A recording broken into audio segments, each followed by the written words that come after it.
Բարև ձեզ։ Այսօր մենք գտնվում ենք Արմավիր մարզի մի գյուղում, որտեղ պահպանվում է մուսալերան հերոսական պատմությունը։ Այստեղ ամեն տարի նշում է մուսալերան 40 օրվա դիմադրության հիշատակի օրը։ Գյուղացիները հավաքվում են, պատմում իրենց նախնիների սխրանքների մասին եւ պատրաստում ավանդական ուտեստ-հարիսը։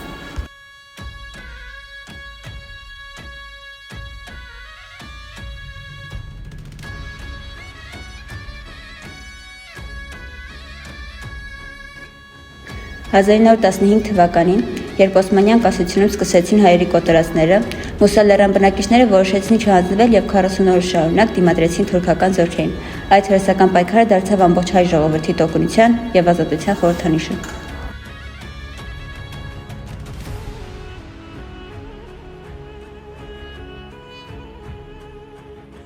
Այս գյուղը հիմնադրվել է հենց մուսալերից գաղթած ընտանիքների կողմից։ Նրանց ժառանգները մինչ օրս ապրում են այստեղ, պահպանելով իրենց նախնիների հիշատակը։ Գյուղի թանգարանում պահպանվում են լուսանկարներ, անձնական իրեր ու պատմություններ այդ ծանր, բայց հերոսական օրերի մասին։ Իսկ գյուղի բարձունքում կանգնած հուշահամալիրը մշտապես հիշեցնում է մուսալերան հերոսների եւ նրանց պայքարը։ Գյուղի ուշագրավ կառույցը նրա հյուսիս-արևելքում բարձունքի վրա կանգնեցված հուշարձանն է՝ ի հիշատակ 1915 թվականի մուսալերան հերոսական մարտերի։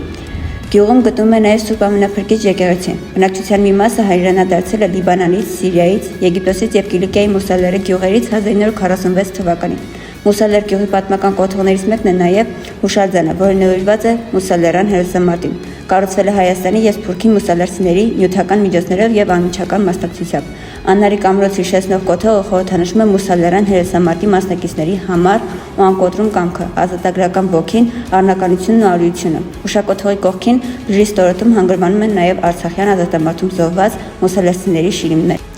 Յուրաքանչյուր տարի հիշատակի օրը գյուղում պատրաստում են հարիսը։ Այդ ավանդույթը գալիս է հենց մուսալերան պաշտպաններից։ Հարիսան այն կերակուրն էր, որը նրանց ուժ էր տալիս դիմադրության ընթացքում։ Այսօր այն դարձել է միասնության ու իշխողության խորհրդանիշ։ Թոնրի շուրջ հավաքում են բոլորը, մեծից փոքր, խառնում հարիսան ու երգում հայրենասիրական երգեր, փոխանցելով պատմությունը ծերուններին։ Մուսալեր գյուղը հիմնելուց հետո ամեն տարի սեպտեմբերի 3-րդ կիրակի յուրաքանչյուր ընտանիք հարիսա է եփում, այդպիսով նշելով հաղթական ինքնապաշտպանությունը։ 1976-ին մուսալեր բարձր բլուրներից մեկի վրա կառուցվեց հերոսամարտին նվիրված հուշարձանը, եւ հարիսա եփելու արարողությունը դարձավ զանգվածային ուղեկցող երգ ու պարով։ Իսկ ինչու հարիսա, որովհետև մուսալերան վրա ինքնապաշտպանության ժամանակ ցորենի զուգարան մսից բացի ուրիշ ոչինչ չկար ուտելու։ Ցորենն ու իր փրկություն մատաղարված գարան լիզը ջրով խառնում էին իրար, հարում այստեղից էլ ուտեստ ստացավ իր անունը՝ Հարիսա կամ Հարիսա։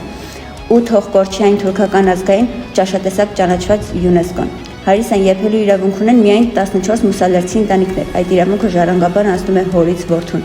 Մինչև արտոնված մուսալերցիները հետևում էին կաթսաներին, մյուս մասը մայրամուտի գալուն պես սկսում էին վառել տոնական խարույկը, թեժանում են ազգային պարերը, մեծ շրջանի մեջ փոքր շրջաններ են կորանում, թև-թևի տված պար են բռնում ընտանիքներ, ընկերներ, ծանոթներ ու անծանոթներ։ Դուհոլի զարկերն այնպես են թրթրացնում հոգիդ, խլոտում ամբողջ մարմնում, որ թվում է հենց դադարեն նվագել, տեղում շունչդ կփչես, բայց դադարին դեռ շատ կար։